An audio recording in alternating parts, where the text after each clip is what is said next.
Good morning, good afternoon, and good evening anywhere in the world. Welcome back to Global Weekly Updates. This week I have very exciting news I want to share with you about the positive things that are happening in Vietnam. First, I want to talk about the visit of our Vice President of the United States, Kamala Harris, to Vietnam and Singapore. Two, Boeing is opening up an office in Vietnam after so many years selling planes here. And also three is the military is coming in to assist the Ho Chi Minh City and Binh and the other provinces. So let's get started.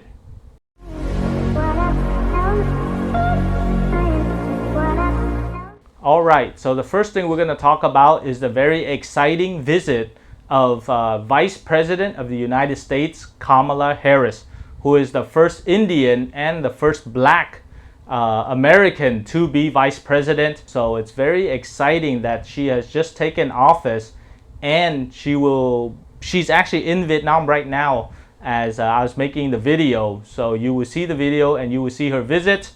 Want to know about your opinion. So the question is, why is she coming into Vietnam and not to Indonesia or to Thailand? Why is it specifically for Vietnam and Singapore?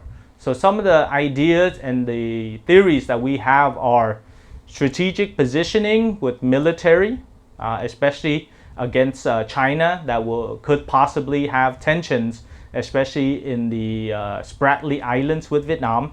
Two is the economic development since 1995 when normalized relations, so now over 25 years between the two countries, is developing and growing international trade. Both in goods, services, and technologies for the two countries.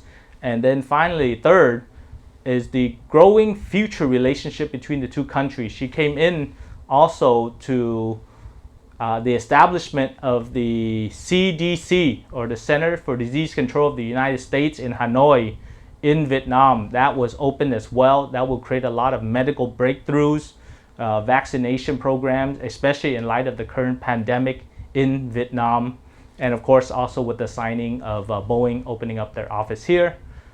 And that is great news for Vietnam, but great news for the United States. And I would be remiss if I didn't tell you that Kamala Harris, as a vice president, is one of the first in over 30 years to come into Vietnam. Most of the people who come into Vietnam are the presidents, the secretary of state, or the military defense secretary who just came in. So having a vice president will show that there's a longer term and an execution commitment to Vietnam, and that is very exciting for us. So we're going to switch gears real quick to talk about economically. Boeing, based out of Seattle, one of the largest companies in the United States and in the world, and one of the top manufacturers of airplanes in the world, is opening up their representative office in Vietnam, and they're bringing over their executive from Singapore to come to Vietnam to run the operations here.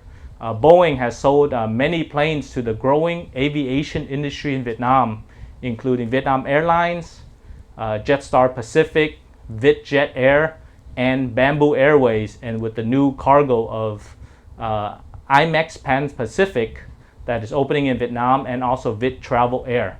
With the growing aviation industry, it makes perfect sense for Boeing to come into Vietnam right now, but we're also hoping that they will bring technology, aerospace engineering, maybe even manufacturing of some of their parts, goods, and services to the Vietnamese people, especially in the high-tech parks, similar to Intel and many of the other technology companies that have come into Vietnam. So that's very exciting news. Flying will be much easier. Vietnam will have more Boeing planes in the future, and the future of aviation in Vietnam will continue to grow, and we're very, very excited about that. And finally, we want to get back into Vietnam. What is happening, the silver lining on the lockdown in Ho Chi Minh City and Binh, who are the most hard hit. The central government has brought in over 1,000 military personnel in order to assist the people in Ho Chi Minh City. One is to follow the restrictions on the lockdown. Two is also for the delivery of food, medicine, and bare necessities that the people need to have in order to survive. So just the police alone or security forces in the south is not sufficient. So therefore the central government has sent the military to come in. So a lot of the young men and women as part of the military are in Ho Chi Minh City right now, helping with delivery of foods, helping to maintain order and security in Ho Chi Minh. So hopefully very soon the cases will drop as expected for the 15th of September. And then we can come back to opening up the country where the people can go out, work, spend money, have their coffee, see their colleagues, and see the economy booming again. So as always, thank you very much for watching our Global Weekly Updates. My name is Ken Yeung, and we try to bring you positive, energetic news in light of the pandemic. And we hope this news was interesting and fruitful and positive for you. But remember, if you like this video, make sure that you like our Facebook page, subscribe to our YouTube channel, comment below what you think about this good news, and click on the bell for notifications. So on behalf of Yeung Global, my name is Ken Yeung. Thank you very much for watching, and I'll see you next week.